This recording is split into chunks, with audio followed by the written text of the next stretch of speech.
Pak Salim Said ini sekarang ini kan banyak orang yang membandingkan Indonesia dengan Pakistan. Di Pakistan itu demokrasi jatuh bangun. Ketika terjadi kemulut politik di era demokrasi, maka yang muncul adalah kekuatan militer. Dan hal yang sama pernah terjadi di Indonesia dan mungkin masih akan terjadi di Indonesia. Ada yang membayangkan kalau sampai itu terjadi, Indonesia akan mengalami malah petaka politik berkepanjangan. Karena salah satu buktinya adalah Pakistan. Sampai hari ini ya begitu-begitu aja itu negara, tetap status sebagai negara miskin. Nah, ini bagaimana Anda melihatnya? Pertama, Indonesia dan Pakistan itu terlalu banyak perbedaannya untuk dibandingkan. Pakistan salah satu problem mendasar, saya baru membaca sebuah buku mengenai The Idea of Pakistan. Jadi ini seorang scholar, kalau nggak tahu, Stephen Cohen apa siapa namanya, itu mengatakan, dia ahli India Pakistan, dia mengatakan salah satu problem Pakistan itu, it's a country without a nation. Jadi nggak ada bangsa Pakistan. Jadi itu masalah yang mendasar. Siapa itu Pakistan? Ini adalah orang India yang pergi ke satu tempat, hijrah ke satu tempat, dan mendirikan negara yang oleh pendirinya direncanakan sebagai negara untuk orang Islam, bukan negara Islam. Nah, itu bedanya. Untuk orang Islam India, Nah, untuk orang Islam India, karena di wilayah India mereka merasa tertekan oleh mayoritas Hindu. Sambil lalu, saya tiba-tiba teringat Israel. Israel itu didirikan bukan untuk menjadi Jewish state, tapi negeri buat orang Yahudi, bukan negara Yahudi. Sekarang kan sedang berjalan ke sana. Jadi ada proses teokratisasi oleh kaum ortodoks fundamental di Israel. Nah, ini juga terjadi di Pakistan. Nah, ini menimbulkan macam-macam soal.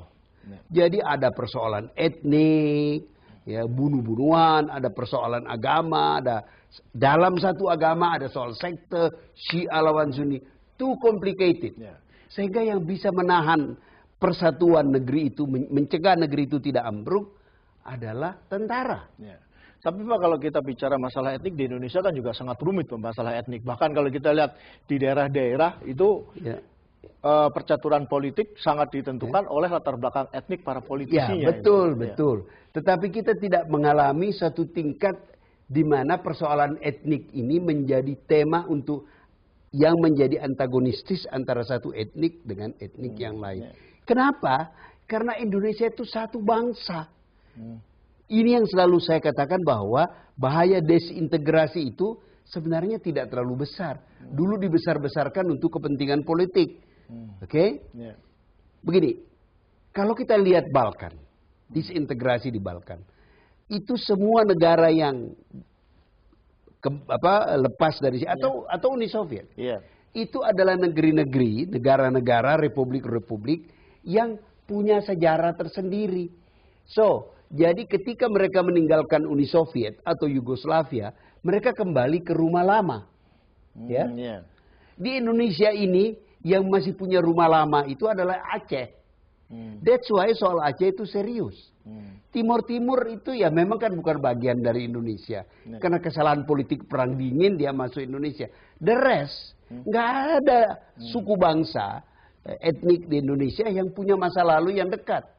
Sudah prosesnya panjang. Mau bikin negara Jawa.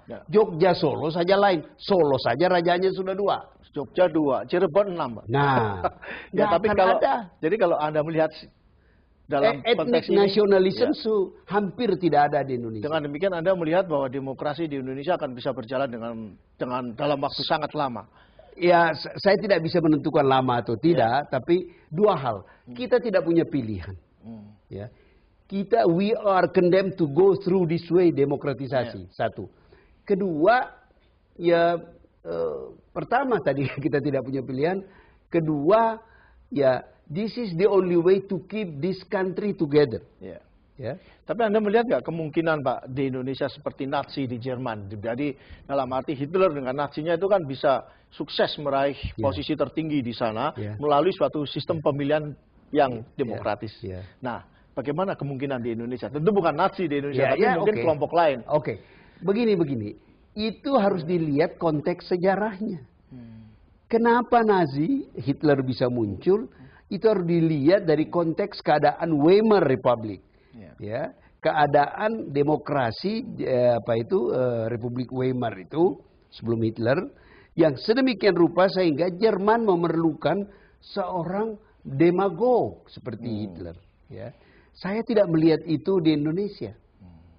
Ya, dan juga Anda harus lihat dalam konteks internasional. Ya. Coba ada yang mengatakan, apakah Hitler akan bangkit kalau dunia sudah ada televisi waktu itu? Dunia sudah ada satelit waktu itu. Sekarang satu pemerintah tidak bisa berbuat seenaknya dan mengatakan, this is my business. You people outside there don't intervene in my business. Tidak ada lagi soal itu. Ada soal human right, ada soal ini, ada wartawan di sini ditangkap, seluruh dunia ribut.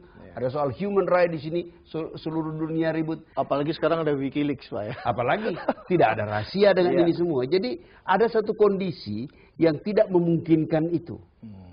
Meskipun demikian, saya tetap ingin mengatakan bahwa, well, this will take a long time. Dan ini banyak ditentukan pembangunan ekonomi kita itu. Yang digear kepada pembangunan peradaban. Ya, bukan pembangunan ekonomi for the sake of pembangunan ekonomi. Dengan mengatakan, wah kita punya GNP segini. Tapi kalau itu tidak merata. What for? Pak? What for?